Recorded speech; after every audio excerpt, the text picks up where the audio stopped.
L'arôme du pain frais de la boulangerie du rez-de-chaussée flottait à travers la fenêtre ouverte, une odeur familière et réconfortante qui remplissait l'appartement des Moreau. Le soleil, encore doux en ce début de matinée, projetait de longues ombres sur la table du petit déjeuner où la famille Moreau était réunie. Il y avait Jean, le père, ses cheveux poivre et sel légèrement ébouriffés alors qu'il parcourait les nouvelles du matin, une tasse de café fumante à la main.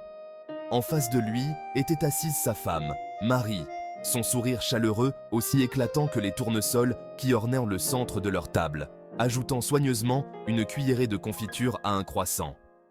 Sophie, leur fille de 16 ans, était perdue dans son propre monde, ses écouteurs bien en place, ses doigts courant sur l'écran de son téléphone, sans doute en train de chatter avec ses amis. Son frère jumeau, Luc, quant à lui, était absorbé par un livre, le front plissé par la concentration, complètement inconscient du monde qui l'entourait. La famille Moreau, une famille parisienne apparemment ordinaire, vivant sa vie sur fond du charme intemporel de la ville, séjournait comme une tapisserie tissée de routine et de confort familier. Ils étaient loin de se douter qu'une tempête se préparait, une tempête qui allait ébranler les fondements même de leur vie et révéler des secrets enfouis au plus profond de l'histoire de leur famille. Le cliquetis rythmé d'une Citroën 2CV vintage, se garant à l'extérieur, rompit le silence confortable de l'appartement. Un son familier qui signalait l'arrivée de Madame Dubois, leur voisine âgée d'en face. Un silence étrange s'abattit sur la pièce, le bavardage matinal habituel s'estompant, tandis que Jean retournait soigneusement l'enveloppe dans ses mains, le front plissé par la réflexion. La faible odeur de lavande, une odeur qui lui était vaguement familière, se dégageait du papier, titillant les bords de sa mémoire, réveillant quelque chose au fond de lui. « Qu'est-ce que c'est, papa ?» demanda Sophie, son indifférence d'adolescente habituelle remplacée par une pointe d'inquiétude. Jean hésita un instant, incertain de la réponse à donner, un nœud d'appréhension se serrant dans sa poitrine. « Je ne sais pas », admit-il enfin, la voix anormalement basse, le regard fixé sur l'écriture inconnue de l'enveloppe. « Elle m'est adressée, mais il n'y a pas d'adresse d'expéditeur, et je ne reconnais pas l'écriture. » Il marqua une pause, ses doigts tremblant légèrement, tandis qu'il glissait un doigt sous le rabat et ouvrait soigneusement l'enveloppe, le cœur battant la chamade. À l'intérieur, sur une simple feuille de papier jaunie par le temps, se trouvait un court message, les mots écrits de la même écriture élégante que l'adresse, chaque lettre formée avec précision et soin. « Mon cher Jean », commençait la lettre, des mots qui lui firent froid dans le dos. « J'espère que cette lettre te trouvera en bonne santé. Je sais que cela fait de nombreuses années, mais je dois te parler d'une affaire de la plus haute importance, une affaire qui concerne l'héritage de notre famille. Le temps presse, mon ami. Viens à l'adresse ci-dessous dès que possible. » La lettre était simplement signée « Ton vieil ami, Édouard », un nom qui ne disait rien à Jean, un nom qui ne lui rappelait rien. Sous la signature se trouvait une adresse, un petit village pittoresque niché au cœur de la Provence, un endroit dont il n'avait jamais entendu parler auparavant. « Qu'est-ce que ça dit ?» demanda doucement Marie, sa main posée légèrement sur son bras, son contact, une présence réconfortante face à son malaise grandissant. Jean prit une grande inspiration, essayant de calmer son cœur qui s'emballait, le poids de l'inconnu pesant sur lui. Il lut la lettre à haute voix, sa voix un murmure dans l'appartement silencieux, chaque mot suspendu dans l'air comme un point d'interrogation, une pièce de puzzle dans un mystère qu'il ne savait comment résoudre. Tandis que les derniers mots s'éteignaient, un lourd silence retomba sur la pièce, rompu seulement par le tic-tac de l'horloge de parquet dans le coin, sa cadence rythmée, contrastant avec le tumulte qui régnait dans le cœur de Jean. La lettre avait jeté un voile sur la gaieté habituelle de la maison Moreau, son message énigmatique planant dans l'air comme un linceul. Jean, habituellement la quintessence du calme et de la sérénité, semblait porter le poids du monde sur ses épaules, son attitude décontractée habituelle remplacée par un silence maussade qui inquiétait sa famille. Marie, toujours le pilier de la force, essayait de dissiper la morosité avec sa chaleur et son optimisme habituel. Mais même sa bonne humeur ne parvenait pas à effacer complètement l'ombre qui les avait envahis.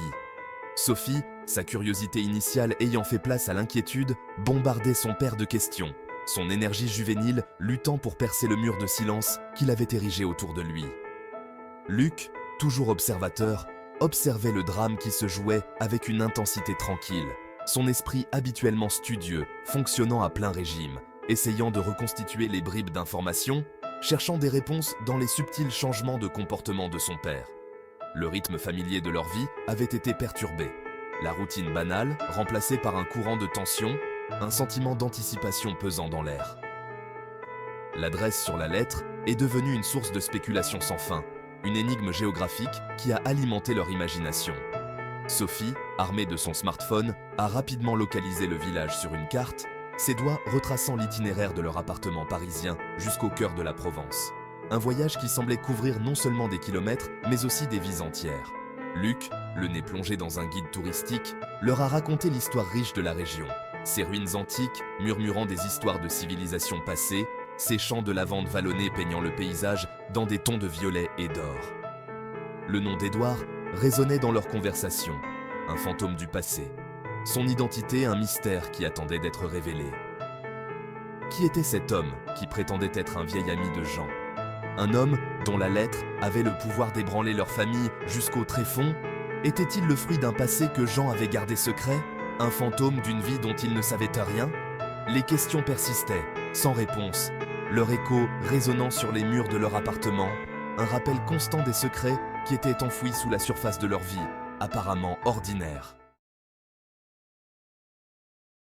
L'air crépitait d'un mélange d'appréhension et d'anticipation, alors que la famille Moreau se réunissait autour de sa vieille table à manger robuste, sa surface polie par des années de repas partagés et de conversations sincères.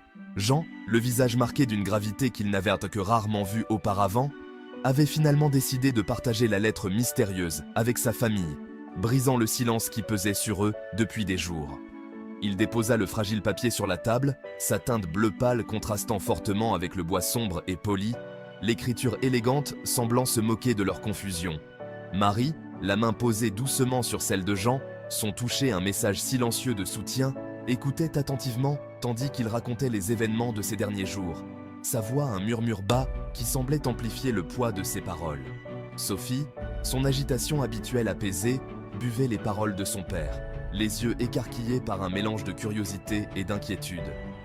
Luc, le regard fixé sur la lettre, absorbait les informations comme une éponge, son esprit analytique reconstituant déjà le puzzle, cherchant des explications logiques. La lettre, avec son message énigmatique et son expéditeur inconnu, était devenue une représentation tangible de l'incertitude qui avait envahi leur vie, un symbole des secrets qui se cachèrent dans l'ombre de leur histoire familiale.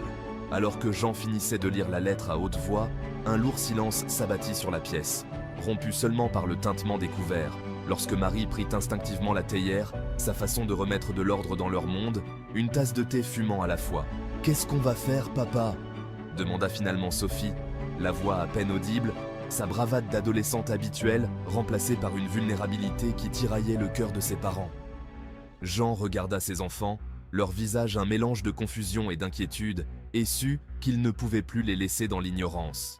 Il avait une décision à prendre, un choix entre s'accrocher au confort familier de leur vie à Paris ou se lancer dans un voyage vers l'inconnu, un voyage qui pourrait démêler le tissu même de leur famille.